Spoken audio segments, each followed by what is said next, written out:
கர்த்தருடைய பரிசுத்த நாமத்துக்கே மகிமை உண்டாவதாக. யாக்கோபு 4ஆம் அதிகாரம் 7வது வசனம்.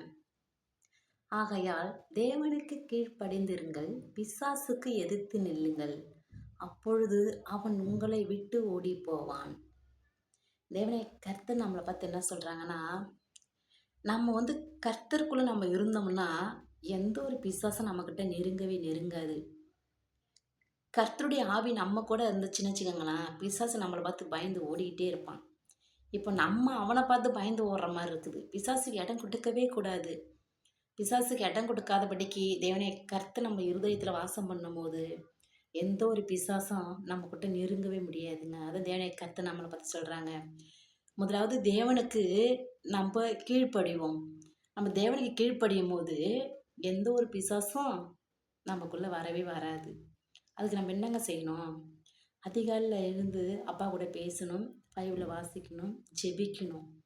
நம்ம மூளை சாதிக்க அடுத்து நம்ம முழங்கால் சாதிக்குங்க. முழங்கால் இட்டு ஜெபம் பண்ணி பாருங்க. நல்ல வெற்றிகரமாக நல்ல ஜெபத்தை நீங்கள் ஜெபிச்சு பாருங்க. நல்ல எப்படி சொல்கிறது, நல்ல ஒரு விடுதலை கிடைக்கும். ஜெபத்தில் இல்லாத ஒரு அற்புதம் அதிசயம் வேறு எதுலேயுமே இல்லைங்க. ஆமென்.